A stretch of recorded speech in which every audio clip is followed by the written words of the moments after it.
सनातन संस्कृति है जो कहती है जियो और जीने दो, विश्व एक परिवार है, सबको जीने का अधिकार है। ऐसी यह संस्कृति जिसको मानने वाले हम सब लोग, और यह संस्कृति कोई 2, 4, 10 हजार सालों में नहीं, लाखों और करोड़ों साल में यह विकसित हुई है जिसे हम जी रहे हैं। और ऐसी यह संस्कृति जिसने दुनिया को जियो और जीने दो का रास्ता दिखाया, विश्व एक परिवार है, सबको जीने का अधिकार है, वसुधैव कुटुंबकम जिसने कहा, ऐसी यह संस्कृति जो सबको अपना मानती है और उसको मानने वाले हम लोग। लेकिन इस संस्कृति को, इस विचार को समाप्त करने के लिए और भी संस्कृतियां काम कर रही हैं। पहले तो एक समय में पूरी दुनिया में केवल हिंदू था और हिंदू संस्कृति थी, और हिंदुस्तान से ही सारी दुनिया में मानव का निष्क्रमण हुआ है। दुनिया के अन्य हिस्सों में हिंदू ही यहीं से सब दूर गया है। लेकिन समय समय पर कुछ अन्य संस्कृतियां जन्मी, अन्य विचारधाराएं जन्मी, और जिन्होंने दुनिया को अलग अलग रास्ता दिखाया, और उन्हीं में से 2 संस्कृतियां जिन्होंने दुनिया के अंदर संघर्ष का रास्ता दिखाया, दुनिया में संघर्ष पैदा किया है, और वो है एक इस्लाम और एक ईसाईयत। ईसाईयत 2021 साल पहले, 25 साल पहले जिसको ईसा को सूली पर लटका दिया गया था, उसके अनुयायियों ने, मानने वालों ने दुनिया में लोगों को जिंदा जलाकर ईसाईयत का प्रचार किया, जिंदा जलाकर ईसाईयत का प्रचार किया, लोगों को ईसाई बनाने का काम किया। अंधकार में जी रहे हो तुम, पाप की देन हो तुम, ऐसा कहकर लोगों को पाप की से मुक्त होने के लिए, अंधकार से उजाले की ओर लाने के लिए उन्होंने लोगों को धर्मांतरित किया है, और धर्मांतरित करने के पहले लोगों को उन्होंने जिंदा जलाया है। और दूसरी संस्कृति जिसको अरब के रेगिस्तान में जन्म लेने वाली संस्कृति, जिसने कहा कि ये सारी धरती केवल और केवल अल्लाह को मानने वालों की है, और वही इस धरती पर रह सकता है। जो अल्लाह को नहीं मानता वह काफिर है, जो काफिर है उसको मार डालो, आग में जिंदा जला दो, जहां देखो वहां पकड़ो और मारो। ये जिहाद है, और जिहाद का रास्ता और उस रास्ते पर चलने वाले लोग जो आज हिंदुस्तान नहीं, दुनिया के अंदर लोगों के लिए जान के दुश्मन बने हुए हैं, और उसी की प्रेरणा से, उसी जिहाद की प्रेरणा से दुनिया के अंदर लोगों की हत्याएं हो रही हैं, बम विस्फोट हो रहे हैं, और अभी दिल्ली में भी हुआ है। ये ऐसी दोनों विचारधाराएं जो दुनिया में केवल और केवल हम रहे, बाकी लोग ना रहे, उसके लिए काम कर रही है। लेकिन हमारी विचारधारा, हिंदुत्व की विचारधारा, जियो और जीने दो की विचारधारा, जिसको हम मानने वाले लोग, लेकिन इस भारत की धरती पर हिंदुओं को समाप्त कर देना चाहिए, इसके लिए धर्मांतरण किया जा रहा है। और ये छत्तीसगढ़ इस धर्मांतरण का गढ़ बना हुआ है। और कुनकुरी का चर्च वो पहला चर्च है जो जूदेव परिवार ने किसी को दान दिया था, लेकिन वहां पर जो चर्च खड़ा हुआ, और उस चर्च के माध्यम से धर्मांतरण शुरू हुआ।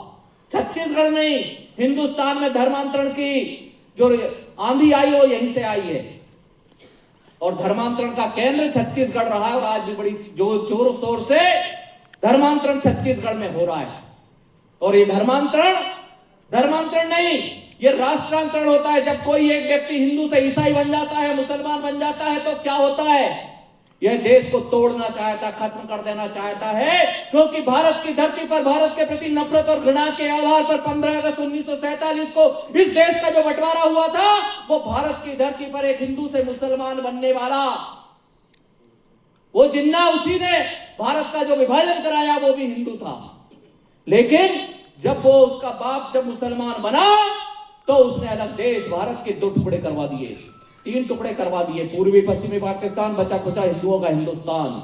इसलिए जब किसी का धर्मांतरण होता है, जब कोई हिंदू से ईसाई बनता है, मुसलमान बनता है, तो वो भारत का नहीं रह जाता है, वह या तो किसी वेटिकन सिटी का हो जाता है, या मक्का मदीना का हो जाता है। और जब उसकी सोच और उसके विचार मक्का मदीना से संचालित होने लगते हैं, वेटिकन सिटी से संचालित होने लगते हैं, तो वह इस भारत को माता नहीं डायन कहता है। और ऐसी विचारधारा के कारण भारत को कैसे समाप्त कर दिया जाए, ये भारत के अंदर चल रहा है। और उसको रोकने के लिए राष्ट्रीय बजरंग दल बना है, उसको रोकने के लिए अंतरराष्ट्रीय हिंदू परिषद बना है, उसको रोकने के लिए डॉक्टर साहब ने अपनी डॉक्टरी छोड़ी, अपना घर परिवार छोड़ा, छोटे बच्चे छोड़े, अस्पताल छोड़े, लाखों रुपए रोज की कमाई छोड़ी, और पिछले 30 सालों से लगातार हिंदुस्तान के कोने कोने में घूम घूम कर हिंदुस्तान को जगाने के लिए, हिंदुओं को जगाने के लिए, भारत को बचाने के लिए, हिंदुस्तान को बचाने के लिए अपना सारा जीवन उसके लिए लगाया है।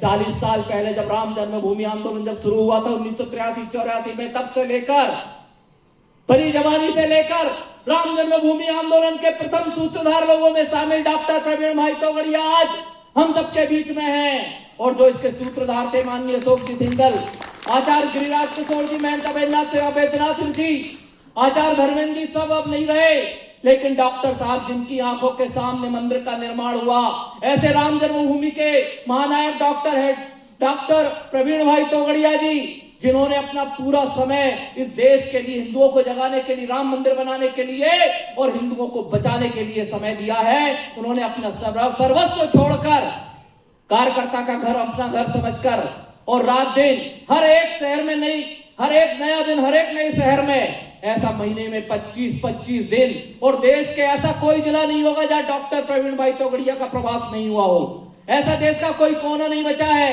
जहां डॉक्टर साहब नहीं गए, और रात गए भी हैं तो सुबह से लेकर शाम तक लगातार कार्यकर्ताओं के बीच में संपर्क, परिवार, छोटी बैठक, बड़ी बैठक, छोटे कार्यक्रम, बड़े कार्यक्रम, लेकिन सिर्फ एक ही उद्देश्य, हिंदू समाज को जगाना।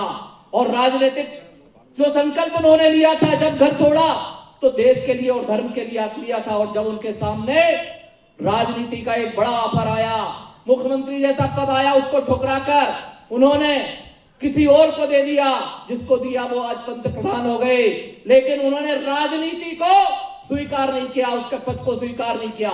ऐसे त्याग करते हुए, घर परिवार सब कुछ छोड़ते हुए और राज सत्ता का बड़ा अवसर छोड़ते हुए, केवल हिंदुओं के लिए, हिंदुस्तान के लिए और हिंदुस्तान को बचाने के लिए, भारत को बचाने के लिए, हिंदुओं के लिए दिया है। ऐसे डॉक्टर प्रवीण भाई तोगड़िया हम सबके बीच में हैं। मैं अपनी बात को समाप्त करूंगा क्योंकि सब उनको सुनना चाहते हैं। मैं अपनी बात को समाप्त करूंगा। जय श्री राम। सब लोग जोर से बोलेंगे, जय जय श्री राम।